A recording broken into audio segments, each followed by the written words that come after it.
उसको डिस्कस करते हमें ज्वाइन कर रहे हैं सीनियर एनालिस्ट आमिर इलियास राना साहब। अस्सलाम वालेकुम and very good morning. Aamir साहब कैसे हैं आप? जी शुक्र अल्हम्दुलिल्लाह।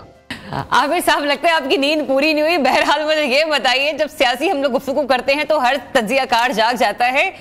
पीपल्स पार्टी के सोशल मीडिया प्लेटफॉर्म से अगर हम देखें, बिलावल भुट्टो जरदारी साहब ने एक पिक्चर शेयर की जिसमें अपने वालिद साहब जरदारी साहब के साथ खड़े थे, आसमा साहिबा के साथ खड़े थे। क्या मैसेज देना चाह रहे हैं आसमा जरदारी साहब के इंटरव्यू के बाद कि हम मुत्तहिद हैं? ये मैसेज वाकई कन्वे होता हुआ आपको नजर आ रहा है? देखिए, मीडिया का तो काम है कि जब कोई इशू बन जाए उससे फिर खेला जाए, मौजू बन जाता है ना, और वो मौजू बनाया खुद आसिफ अली जरदारी साहब ने। चूंकि वो इंटरव्यू में उन्होंने कहा कि हमारे यहाँ तो वर्कर गिरेबान से भी पकड़ लेता है, तो ये तो बेटा है। और लेकिन असली बात ये थी कि आप पाकिस्तान की सियासत कर रहे हैं तो पहले ये घर में और पार्टी में बहस होनी चाहिए थी, जो कि लगता है कि नहीं हुई। और बिलावल साहब मुसलसल अपनी मर्जी करते रहे, जिसके जवाब में जरदारी साहब ने पहले एक प्रेस रिलीज इशू किया, नहीं हुई तो फिर ये इंटरव्यू में बड़ी खुल के बात कह दी। बिल्कुल कोई मुझे यकीन है कि कोई ये इख्तलाफ ऐसा नहीं है कि कोई लड़ाई में बदल जाएगा, लेकिन पब्लिक में बाप बेटे की जब गुफ्तगू होती है तो एहतराम तो जाहिर है बाप का बेटे ने करना ही करना है, लेकिन उनको सियासी तौर पे नुकसान काफी हो गया है। जो आप भी बात कह रही थी ना कि वजीर आजम बनने के उम्मीदवार हैं, वो गुस्सा ही इस बात का है कि वो बात जो उनके जहन में बिठाई गई थी, जिसकी प्लानिंग थी, वो तो जब वजीर खारजा थे तभी खत्म हो गई थी कि उनको पता चल गया था कि बीएपी भी उन्हें नहीं मिल रहा, और पीटीआई से जो लोगों ने टूटना था वो इस्तेकाम पार्टी और पार्लियामेंटेरियन में तब्दील हो गए, केपी और पंजाब में, तो वो ख्वाब तो उनका हो गया खराब। अब ये फ्रस्ट्रेशन है और गुस्से का इजहार है और कुछ भी नहीं। मतलब आपको इससे ज्यादा ये यहाँ पर कुछ नजर नहीं आ रहा। लेकिन जो एक मैंने कहा ना कि मैसेज कन्वे करना था कि बाप बेटा एक ही पेज पर हैं, वो डिलीवर हुआ कि नहीं हुआ, या फिर अभी भी आपको लगता है कि कश्मकश की सिचुएशन वहीं पर क्या कहते हैं हमें खड़ी हुई नजर आ रही है? नहीं, वो देखें ना, अब यौम तासीस आ रहा है परसों इनका पीपल्स पार्टी का, तो वहां पे वो तकरीर करेंगे तो खुल के सामने आ जाएगी बात, उसकी वजाहत भी आ जाएगी। मैं तो इस बात पर कायल हूं कि ये अब लड़ाई आगे नहीं जाएगी। वो बहुत सारे लोगों ने इस बात की गवाही दी कि दुबई बिलावल भुट्टो नाराज होकर नहीं गए थे, उनकी खाला आ रही थी सनम भुट्टो और एक फैमिली गैदरिंग थी दुबई में। तो उसकी वजह से सबको ही जाना था और ये एज पर प्लान हुआ है, क्योंकि कोई ऐसी बात नहीं नजर आई। लोगों ने उससे देखा, जाहिर है कि बिलावल को भी तो एक रंज और गम तो हुआ ना कि अब्बा जी ने पब्लिकली कर दी, जब उन्होंने फिर वो मोहतरमा बेनजीर भुट्टो के साथ अपनी तस्वीर डीपी पे लगा के और वो निकल गए, तो वो उससे तासुर हुआ। लेकिन फिर ये बख्तावर ने भी तस्वीर लगाई जिसका आपने जिक्र किया, और सब ने फैमिली ने शेयर की कि हम एक हैं। होना भी चाहिए, सियासत में इख्तिलाफात भी होते हैं, और इस ऐसे मौके पे एक बड़ी पार्टी के अंदर किसी किस्म की लड़ाई की बजाय, ठीक है नाराजगियां पब्लिकली हो चुकी और अब उन्हें आगे बढ़ना है, और मेरा ख्याल है वो आगे बढ़ चुके हैं। अच्छा, उन नाराजगियों का क्या करना है आमिर साहब, जो कि नवाज शरीफ साहब खुलकर कह भी नहीं पाते लेकिन कहना भी चाहते हैं? वो जहां भी चाहते हैं यही लाइन लेते हुए नजर आते हैं कि अब तक जजेस का नाम लेते हैं जब भी उन्होंने तनकीद का निशाना बनाना हो, लेकिन चंद लोगों का, चंद अशखास का नाम नहीं लेते, लेकिन बयानिया वही है कि मुझे निकाला था तो लाए किसको? नहीं तो वो और क्या गिला करें, रोजाना पाकिस्तान की अफवाज के रिटायर्ड और जजों के नाम लेने शुरू कर दें, उनका जब दिल करेगा। मैं तो कायल हूं इस बात का कि वो अपना जजेस का भी नाम ना लेना, तरतीब के हिसाब से लेंगे। जिन लोगों के जजेस का तो एक दफा नाम पहले लिए थे, कल भी उन्होंने कहा कि कुछ लोगों ने हमें जजेस 5 लोगों ने निकाला, और फिर उसके साथ आगे आपको बिल्कुल तसल्ली हो जाएगी जब आगे आगे कैंपेन बढ़ेगी, सब लोगों के नाम शदोमत से आएंगे और ये पीछे नहीं हटेंगे। नवाज शरीफ उनकी सरिश्त में नहीं है कि वो अपने हिसाब किताब से चलेंगे, उन्हें अपनी कैंपेन बनानी है, लोगों में जाना है, और उसके लिए अभी बड़ा टाइम है, चूंकि जलसों में एक बहुत लंबी कैंपेन नहीं शुरू की जा सकती। आप और हम सब लोग गुफ्तगू करते हैं कि गहमा गहमी नजर नहीं आ रही, तो हम भूल जाते हैं कि 31 मई 2018 को असेंबली टूटी और 2 दिन के बाद इलेक्शन शेड्यूल आ गया जो सिर्फ 52 दिन का था। तो अभी तो शेड्यूल को 5-6 दिसंबर को आना है और कागजात नामजदगी शुरू होंगे 15-17 दिसंबर से। तो आप अंदाजा करें ना कि 15 सितंबर से लेकर और 8 फरवरी तक भी अगर आप देखें तो वो तकरीबन 2 महीने की बराह रास्त इंतखाबी कैंपेन होगी। तो ये चीजें बहुत लंबी चौड़ी हैं और बेपनाह अखराजात मांगती हैं। तो इसलिए पीएमएलएन अपने जो टूटे हुए राब्ते थे जिनको मजीद दोबारा मुस्तहकम करना है, उसकी तरफ जा रही है, लोगों की शमूलियतों की तरफ जा रही है। और मेरे हिसाब किताब में वो अपनी हिकमत अमली के तहत जा रहे हैं। उनकी टिकटों का अगला मरहला जो आ रहा है वो जिले और डिवीजनल लेवल से इस हफ्ते के एंड पे सिफारिशात पार्टी को आ जाएंगी और फिर नवाज शरीफ सबसे मिलना शुरू कर देंगे। तो ये वो चीजें हैं जो वो अपने हिसाब से चल रहे हैं। बिलावल भुट्टो अपने चल रहे हैं। लेकिन एक क्वेश्चन ये भी ना आमिर साहब ये भी तो देखिए ना, आपने कहा ना अभी आप ही की गुफ्तगू को आगे लेकर चलते हैं, आपने कहा कि अभी नवाज शरीफ साहब ने अपनी बड़ी लंबी कैंपेन करनी है, बहुत अर्ली भी वो इस किस्म के जो कमेंट्स हैं वो पास नहीं करना चाहते, वो आगे लेकर अपना बयानिया जो है स्ट्रांग करेंगे। लेकिन अगर नवाज शरीफ साहब मुल्क के अगले एक बार फिर से प्राइम मिनिस्टर मुंतखब होते हैं तो आपको लगता है कि वो बरसर इख्तिदार आकर इन जिन लोगों के बारे में वो बयानिया बनाएंगे या जिन लोगों ने उन्हें माजी में नुकसान पहुंचाया, उनकी हुकूमत गिराई, वो आगे आकर उन्हें छोड़ देंगे, पुरानी लाइन छोड़ेंगे या नहीं, ये भी क्वेश्चन मार्क है। क्योंकि माजी के तजुर्बा देखें तो नून लीग की एक्सपीरियंस से हमें यही लगता है कि ऐसा पॉसिबल होता हुआ हमें नजर नहीं आ रहा। लेकिन क्या वो सबक सीख लेंगे?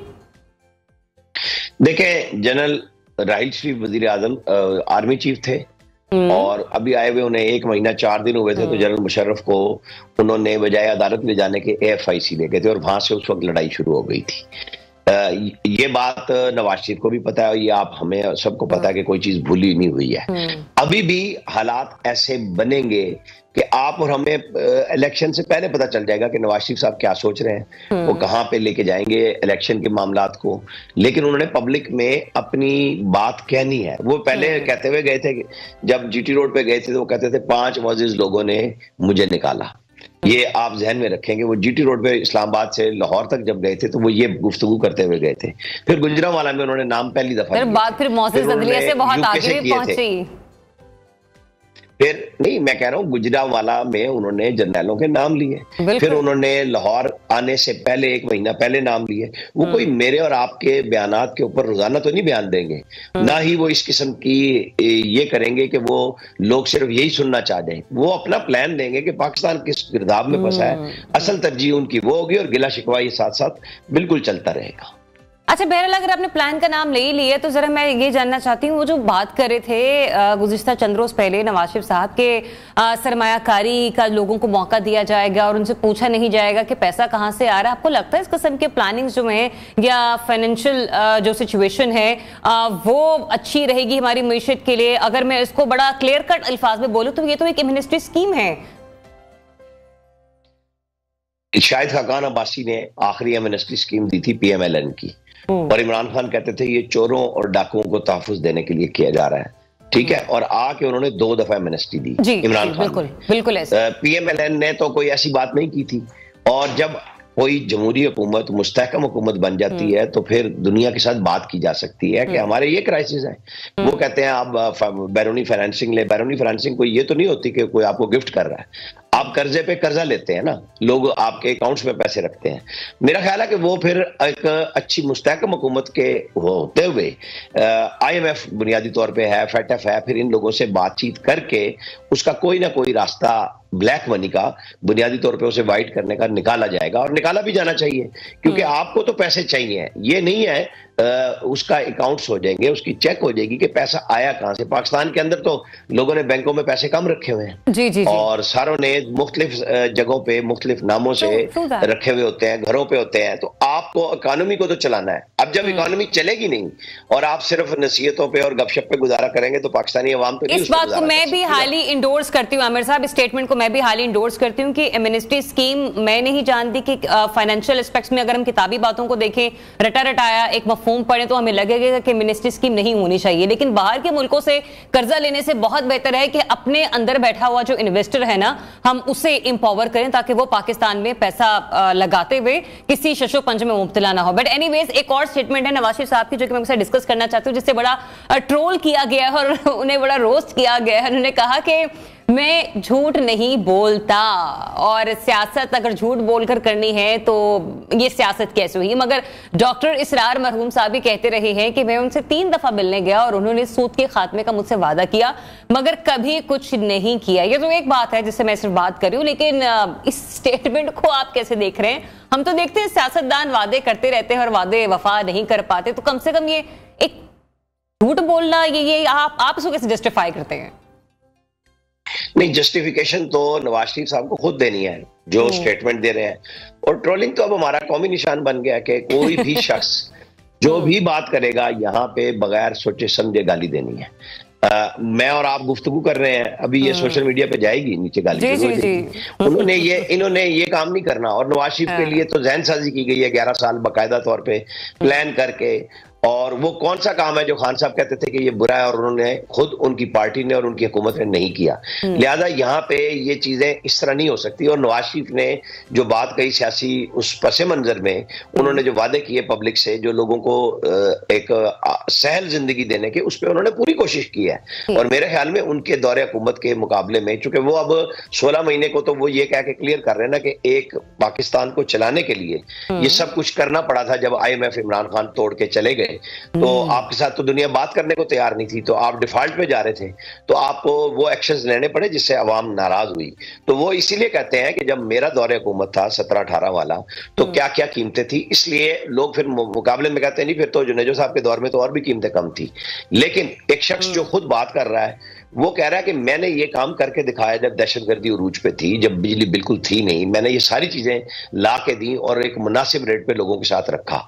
तो वो फिर कहने में हक में जानिब है कि अगर उसको चांस मिलता है, उसकी क़यादत में लोगों को मिलता है, तो वो वादे कर रहा है। आप और हम देख लें कि 1 करोड़ नौकरियां, 50 लाख घर, जो सैकड़ों डैम KP में बनने थे, उसकी कोई लिस्ट है कहीं पे?